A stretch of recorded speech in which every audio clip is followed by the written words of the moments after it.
I used to be a lifeguard, and the first thing when I was a lifeguard, when you get on the scene, is you survey the scene, you look left, you look right, you say, "Are you okay? Are you okay?" And you figure out what needs to be fixed, if you will. And so I always start out with that. Okay, let's survey the scene. Where is this negative quote unquote thing coming up? Is it always happening when you're in the car? Is it always happening at work? Is it a specific person? Is it a sound? Is it a smell? Sometimes people don't realize that a lot of the triggers that we have are from way previous things that happened so long ago that our subconscious has kind of held on to, or things that had not even happened that we're running all of these scenarios in our head. So the very first thing I say is, all right, stop.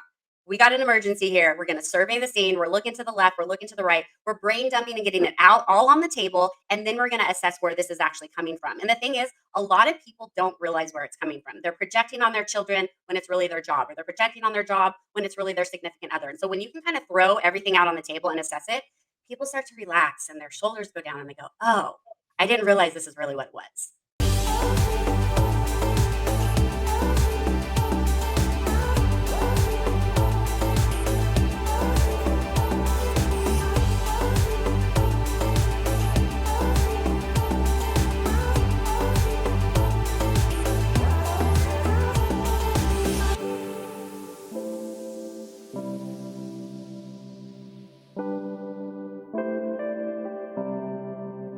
Hey, what's up, everybody? Welcome to a brand new edition of the None of Your Business podcast. Shawn and Lacey here, just as we are each and every week, and as we are almost each and every week. Not that guests are bad, but sometimes there's no guest. But when there's a guest, we have a super amazing guest lined up for you today, and we're super excited to dive into her story. We actually crisscrossed paths with her many years ago. And then since then, she's been on a fascinating journey of overcoming obstacles, of physical growth and development, mental and emotional growth and development. And the best part of it is, even through all of that, I mean, if you're doing that by yourself, that's super cool. Sharing it with others is big. Sharing it with others, that is great. And so we are super blessed to have with us today Tar'Lese Rideaux. Tar'Lese, welcome to the None of Your Business podcast. Hey, thank you so much for having me. I'm so glad we're doing this. This is going to be a great conversation. And isn't it funny how life works? Like, we intersected paths with you so many years ago. It was like 10 years ago, 8 years ago. I was thinking the same thing. I was like, because I think it's been 10 years since I originally connected with you. I think so. Yeah. We saw each other in your chiropractic clinic in Dublin. And then we visited Tar'Lese down in San Diego at one point. And then life happens and Tar'Lese went off on this fascinating journey. And then we're back crisscrossing. And she's, one, lived to tell about it, which is great. Two, she is sharing this and has been able to parlay this into an amazing opportunity to help a lot of people. I always start every single podcast, but it's super appropriate with you.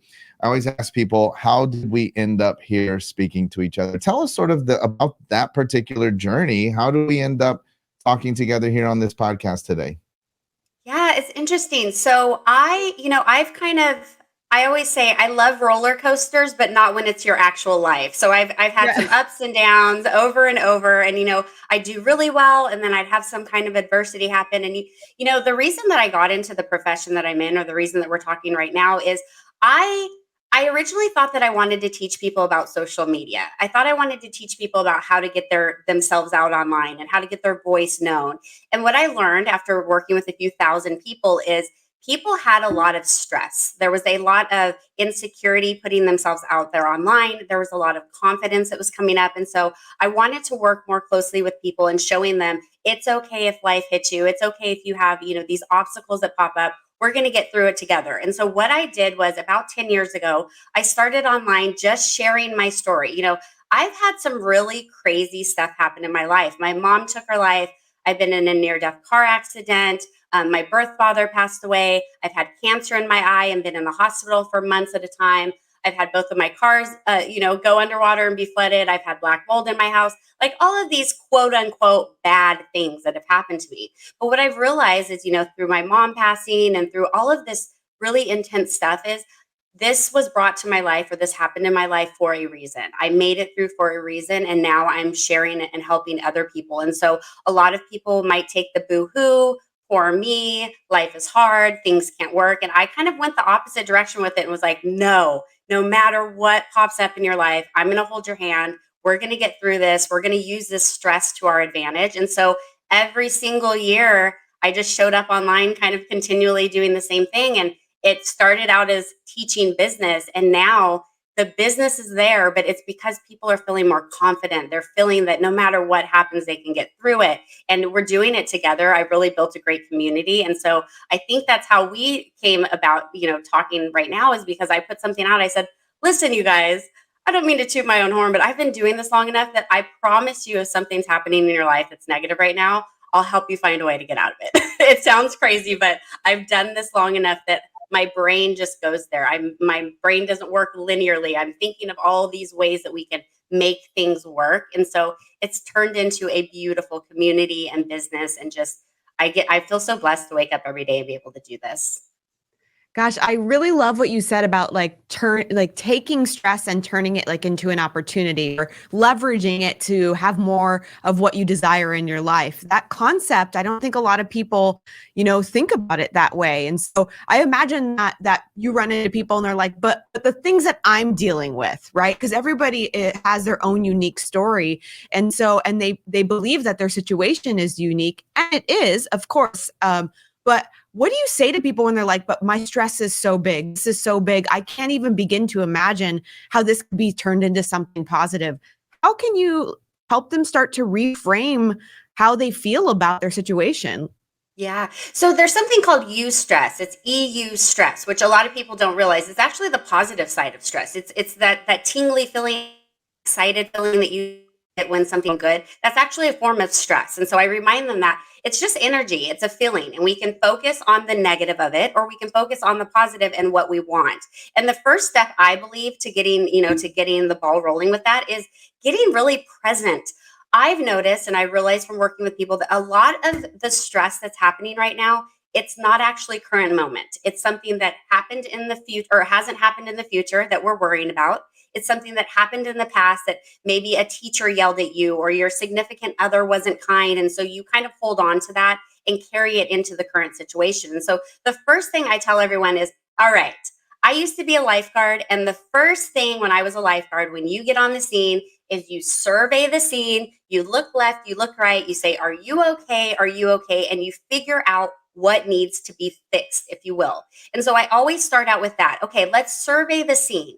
Where is this negative, quote unquote, thing coming up? Is it always happening when you're in the car? Is it always happening at work? Is it a specific person? Is it a sound? Is it a smell? Sometimes people don't realize that a lot of the triggers that we have are from way previous things that happened so long ago that our subconscious has kind of held on to, or things that have not even happened, that we're running all of these scenarios in our head. So the very first thing I say is, all right, stop.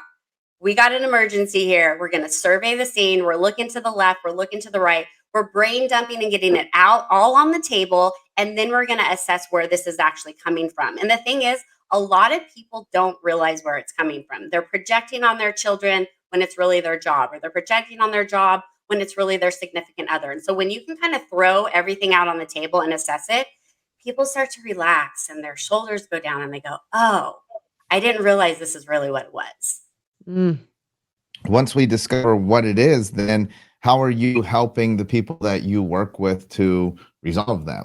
You've been through a lot of situations yourself. And so in your own life, how have you, because you're very open on social media, very transparent. You've shared transformations physically, you've shared things that have gone on in your life.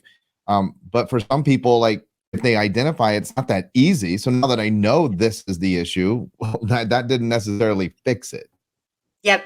So I always say that there's a fine line between self-love and self-sabotage. And so one thing that's really important with getting rid of this stress is being honest with yourself. I'm like, look, you can lie to me, you can lie to your significant other if you want, but you can't lie to yourself. At the end of the day, when your head hits the pillow, you really know which side of that line that you're going on, if it's self-love or self-sabotage.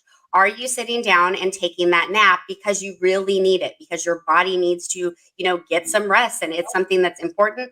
Or are you doing it because you're ignoring things, procrastinating, and essentially self-sabotaging? And so that's the main thing that I bring up with people is you are the only one that knows which side of that line that you're on. So just be aware of it. And when you catch yourself going negatively, just be aware of what that trigger is. Okay, so I've realized Tar'Lese said be present.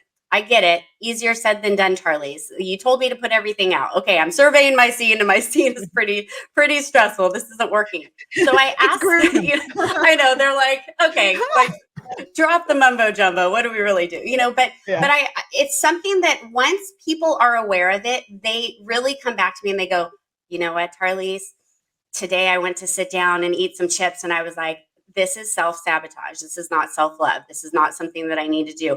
It's not the chips that are bad. It's that I'm avoiding the important things to sit down and eat these. And so really having a conversation of just be honest with yourself. And another thing that you brought up as well is our pain is not unique. Like it might seem like it. It might feel like you're the only one that's gone through a hard divorce, or you don't understand. I lost my mom. And I'm like, I do though. And there's a lot of other people. And I think that makes people feel more comfortable and feel that they aren't alone, because right now there's a lot of black versus white and, one nationality versus another, or one political party versus another. There's a lot of tension online, if you will. And so I always just remind them, you don't have to participate in that. If it does trigger you, that's great. When triggers come up, it's what Abraham Hicks calls a desire clarifying experience. When something negative happens, it's actually helping you desire or clarify what your desire is. It's helping you figure out, well, if I don't want this thing, what is it that I do want?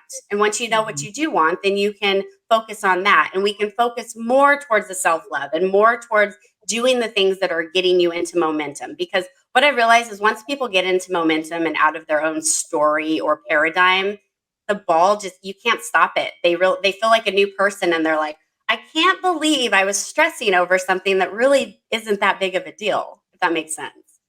Yeah, absolutely. And I feel like, we coach a lot of people ourselves that when they're in stressful situations or putting themselves in stressful situations, it actually stops them from achieving the things that they're going after, right? It's really like a stopgap. And so you said something earlier when you were talking about social media, and you said that you realize that a lot of people, don't have necessarily all the confidence that they desire in order to put themselves out there. And I can't tell you how many people I've met that they're trying to do things and they lack the confidence, and then it stresses them out, and then they don't get things done. How do you also help them break that cycle, right? Because it's just like it feeds itself. Yeah. So I'm really big into getting yourself into state. And so what I mean by that is putting yourself into a higher vibration or frequency. Stick with me for a second. I know this might sound woo-woo, but you want to, what is the end goal that you want? So if I go on a podcast like this right before, I did a couple jumps, I got myself in state. I was like, okay, this is going to go great. The conversation is going to go fantastic. We're going to vibe. There's not going to be any awkwardness. And I put myself into the end goal. I future pace myself, if you will, into the end goal. And so when I coach people about getting online, I'm like, look, if it doesn't work, you can delete it. It's not a big deal. You know what I mean? At the end of the day, easy. I love that. But I noticed that once people just take that first step, they go, oh my gosh, monsters aren't coming out of the computer. It's okay. I can actually do this. And so it's just getting it done that one time. But I really believe that if you can envision and put yourself into the state of what you want, how you envision the conversation going, or how you figure the live stream will, end up going, awesome. Get in that state and do it. Yep. And then if all else fails and it doesn't work and you're just terrified, you can delete it and try again. But what I've noticed is once people do it once, they kind of get that adrenaline. Oh, this is okay. Nothing bad happened. Let's do it again, and that's where the community comes in as well. I think it's so important to have people around you that know what your intentions are and know what your goals are, or maybe what's stressing you out, so that they can, hey, I'm really stressed when I go online. Would you mind popping on my live stream and just saying hi or being supportive in the comments? When you have that kind of camaraderie and people to kind of lift you up, that saying, rising tide raises all ships. That's how I feel. And so in the beginning, we would rally around people that were doing their first live stream or, that were doing their first live event. We're like, where is it? How can we show up? I think that community helps, but for people that don't have it, you have to be your own best cheerleader. I'm in the mirror before these going, come on, you can do this. This is going to go amazing. And it sounds cheesy, but those neurotransmitters that are happening in your mind, they start to believe it. And you're like, okay, I can do this. This is going to work out for me. Yeah, we are big believers in anchors and like anchoring to like the feeling of success. Like when you're in that state, what can you do to anchor that emotion, anchor that feeling neurologically? And then when you go back out and do it again, just tap into that anchor. And so maybe for you, the anchor to get you into the state of having a great conversation and vibing with people is a couple like jumping jacks or jumping around. And, for somebody else, it may be a smell like you talked about earlier, or a sound or something that they connect to that gets them in that vibrational state. So I love that you talk about that because we're big believers in that as well. You can actually change the outcome by just putting yourself into that state in advance. I love it. And here's the deal also. If it doesn't work out, it's a learning experience. A lot of times I feel like everyone thinks everything has to be perfect. And if it doesn't go that way, then it's over. And it's like, how many times, think about it, in life, you have to practice. Like I used to be a track athlete and I had to run every day. I had to practice every single morning. And so I feel like stress and getting rid of stress or using it to your advantage, it is a muscle. Stress is a muscle that you have to use. And sometimes when it's sore and uncomfortable, you realize, okay, maybe I'm putting myself in situations that I shouldn't. I talk a lot about work stress. I've worked from home for the past 10 years, but a lot of people have had issues with, I don't know how to now go remotely, or this is weird, or what do I do about going back to the office? And I'm like, this is all the same. When you realize what the stress is, when you have it in front of you and you understand the quote unquote problem, we can work through it. It's not as big of a deal as we make it. I want to shift gears, but before that, I just want to make a point that I don't want anybody to miss. Tar'Lese, you said when you ran track, you had to practice. So I think like athletes really get this. Artists get this, like musicians. You do go through rehearsal, you go through practice, but the thing is that practice is never held at the same intensity or the same, what we're talking about, stress level as the game. And I think that in life, right? So in a meet, there's a different stress level and you are trying to take all of the elements of practice and put it together in that one particular moment, but you don't do that on a daily basis because that would actually be impossible. Think about like something like football. You don't go at 110% in practice because people will get hurt and you'll get tired and you can't recover. And life is very much the same way. And same thing with business. So sometimes, look, you're just putting out some content because it's almost like practice, right? Or you're having conversations because it's all, but then you might have a sales cycle. You might have a drive. You might have a campaign. That's the game, right? So all of your training and all of your practice culminates to this one particular push. We do events like summer camp, like that's the game. That's not practice, right? So that's when everybody is required to be on. And so sometimes too, we're not understanding the difference between practice and the game. But I want to shift gears because one of the things too that I've noticed about you is you are fantastic at creating community. You've done it over and over and over again. You rebrand, you always have clever names, you have clever slogans that bring people together. And then people actually come together. And right now we're building under this idea of the 3 Bs. Body, brains, and bank account. What I love about it, I want to talk about all 3 of them. I really like the bank account part because that's rare, right? I mean, a female entrepreneur. I want to talk about all three pieces of this of this community, but a female entrepreneur that talks about body transformation and then that is attractive. Well, that's easy. That was low hanging fruit. A female entrepreneur that talks about brains. Well, if you're smart, that's harder, one step up. But a female entrepreneur that's actually willing to go out and deal with the challenges of saying it's okay to be successful. And it's okay to be successful as yourself, as who you are, show up as you are. And it's really okay to make money doing that without shame. That's, to me, that's super unique. Right. But so it's not just like, oh, look, I'm an attractive female. You do this thing 75 hard. Andy Frisella is 75 hard, very open about it. One of my favorite stories, Tar'Lese, about 75 hard that I love to tell. I've never done it. Lacey's never done it, but I know plenty of people that have done it. And John Rulin, our good friend, author of Giftology, was doing 75 hard for, I think, maybe a second iteration. And if you've seen him lately, he looks fantastic. And he got appendicitis. And he called me and he's like, I got appendicitis. I'm in the hospital. And we were doing an event together. And he said, but I'm going to be at the event. And I was like, I don't know how, because the event was like in 3 days. Yeah, it was, I was like, I don't know how you're going to make it. He's like, I am going to be there. Well, lo and behold, he didn't fly. He couldn't fly. So he had to hire someone to drive him, drove him to the event. He showed up. I saw him backstage and I said, John, that's amazing that you're here, but I only have one piece of bad news for you. And he said, what's that? I said, you're back to day one on 75 hard. I know. That's the worst.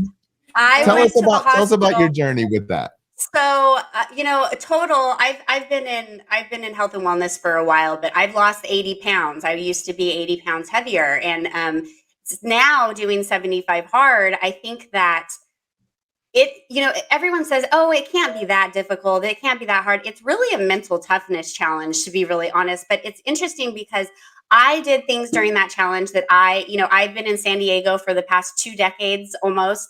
And I'm in Illinois at the moment. And I had to do my first workout in negative 11 degrees. And I was like, I've never even been in snow, let alone worked out for 45 minutes in negative 11 degrees, but let's do it. Okay. So I did it. And, this is now my 3rd time that I'm going to complete it. I'm currently on one.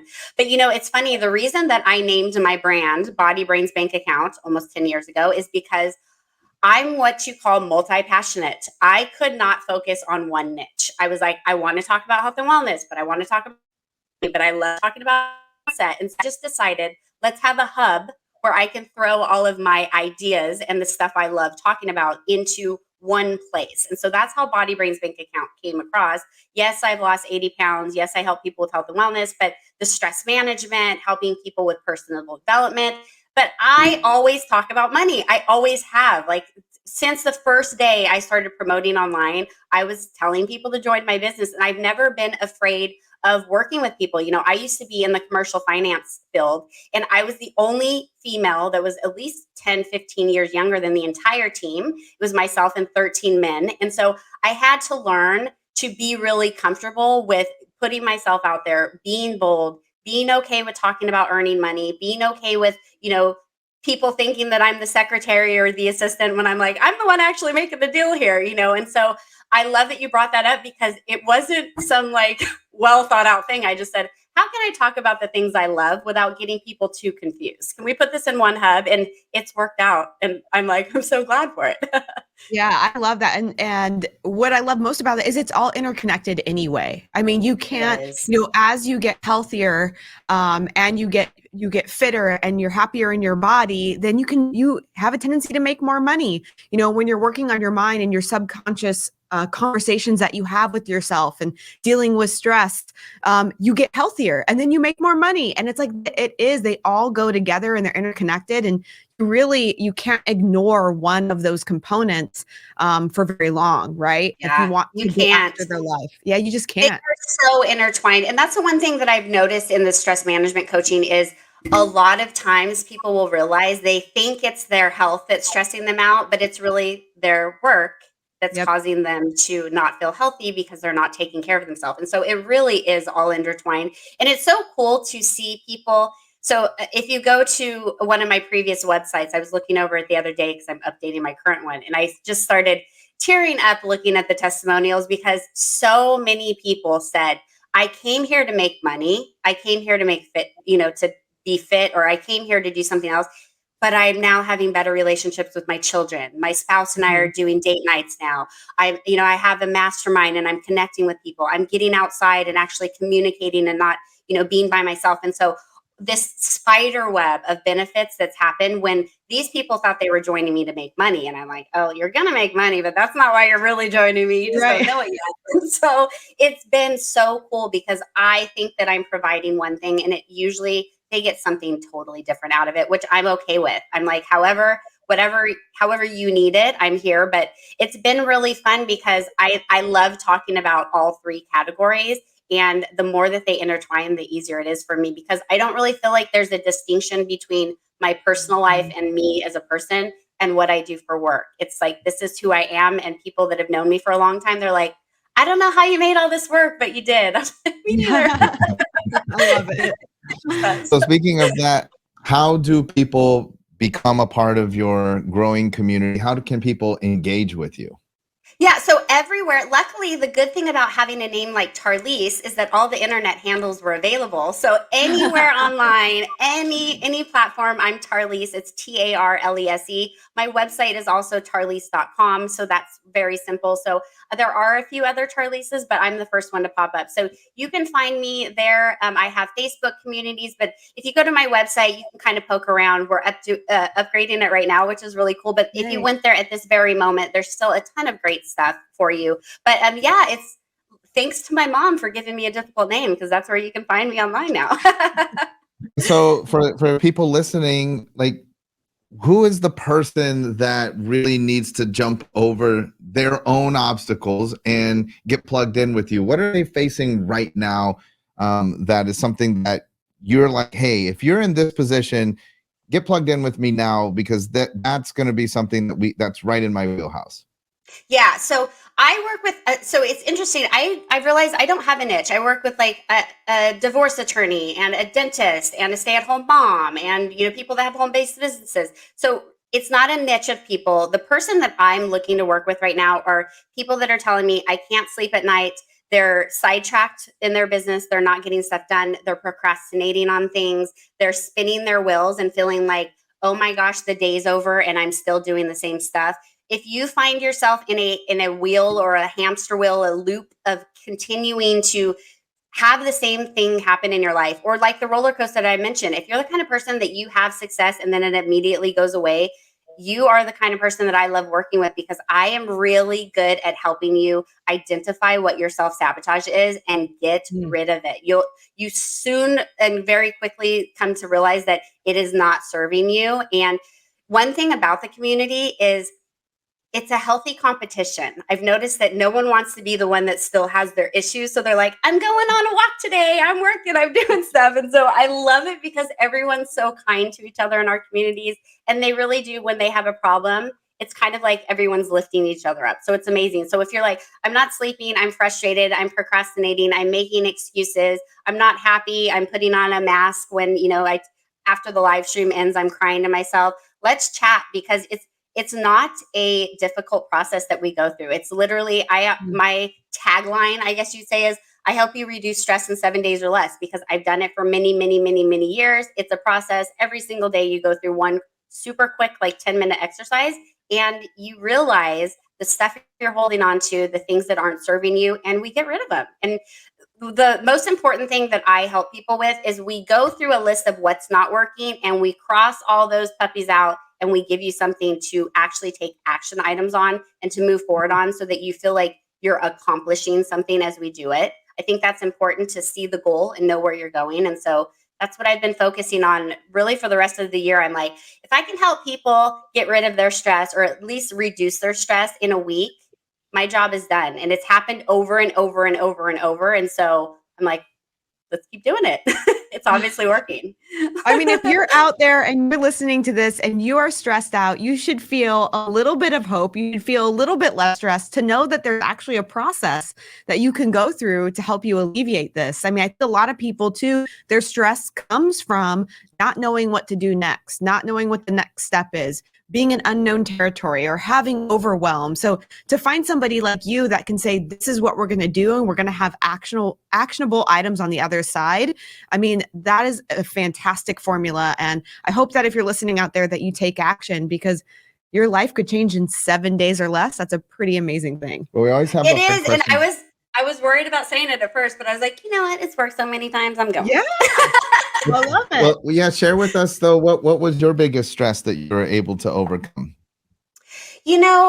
So when my mom passed away, I never really took the action to resolve it. I went into girl boss mode, get stuff done, and I immediately poured into my business. I immediately poured into those around me, and I never really took care of me. And so the biggest stress that I had to get rid of that actually hung over my head for about 6 or 7 years was being okay with the fact that that was a part of my life. My mom was in my life for a specific amount of time, and there was a purpose behind that. And all I can do is live in ways that would make her proud and live in, she wouldn't want me sitting at home moping. She wouldn't want me crying. She wouldn't want me skipping work and doing the things that aren't beneficial to me. So once I was able to get through that and realize what kind of self-sabotage and subconscious programming was happening, now I've been able to help other people overcome it. I did go and get certifications. I got a brain fitness certification and a life coach certification and, stress management coach certification. But it's funny because I realized no one's ever asked for those. And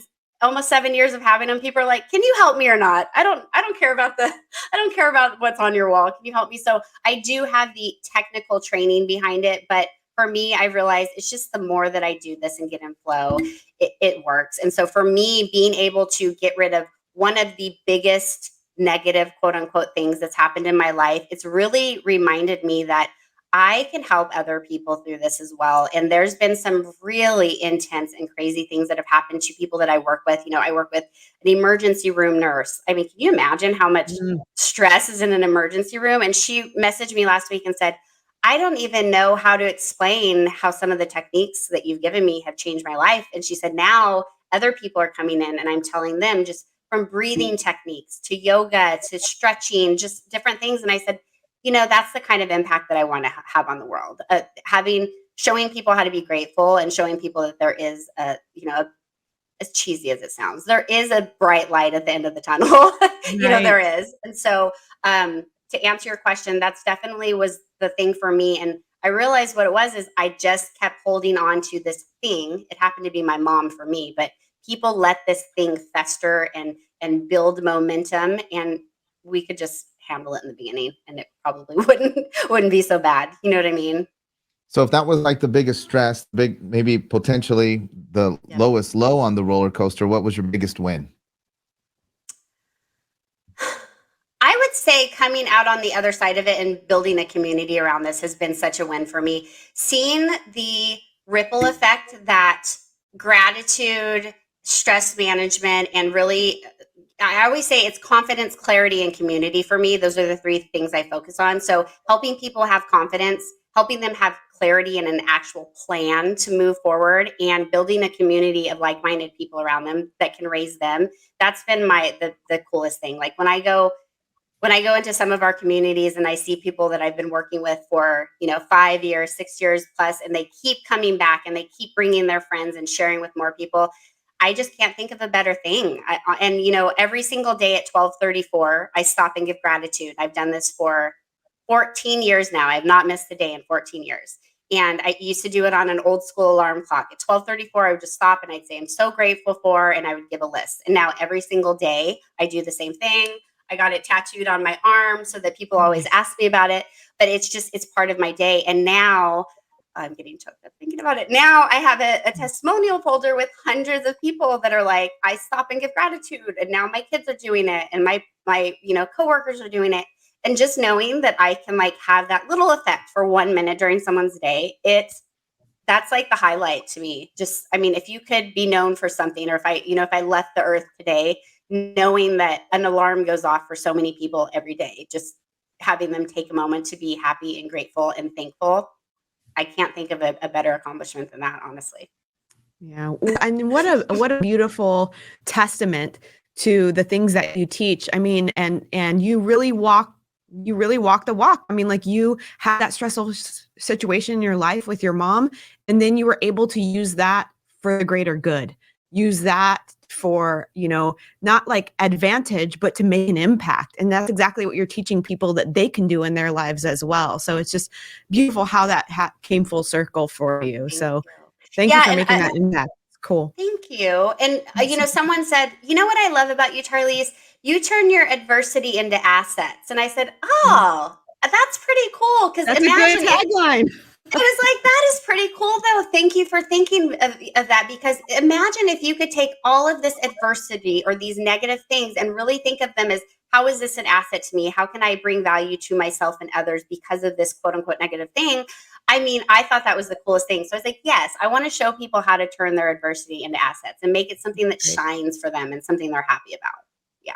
That's fantastic. The website is www.tar'lese.com. As she said, super easy. It's not a lot of Tar'Leses to Right. sift through. It's not marksmith.com. Tar'Lese. Go to the website, peruse the website. There's tons of opportunities to connect with her. Make sure you connect with her on social media. She does a phenomenal job of promoting her brand, her personal brand through social media. Tons that you can learn just by following along.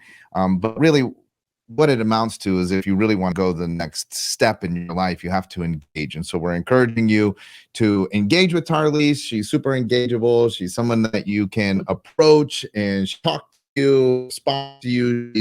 As she shared, she's about helping people, making an impact. And she's lived her own life lessons. And like we said at the onset, she's sharing those lessons to help more people, which is super admirable, which is why when I saw you were available for podcasts, I was like, we have to have her on the None of Your Business I'm podcast. so grateful. I was like, I did a little jump in the air. I was like, yes, this is going to be great.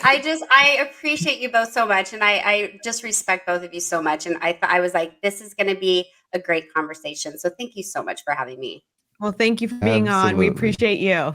All right, my friends, we'll be back again next week with a brand new episode of the Know Your Business podcast. You never know who we're going to find to bring on, but I'm sure it will be entertaining and valuable to you. Make sure you like and subscribe. Tell your friends about the podcast. Every single day, we want to help more people, reach more people, make a bigger impact, and to create the lifestyle that they deserve.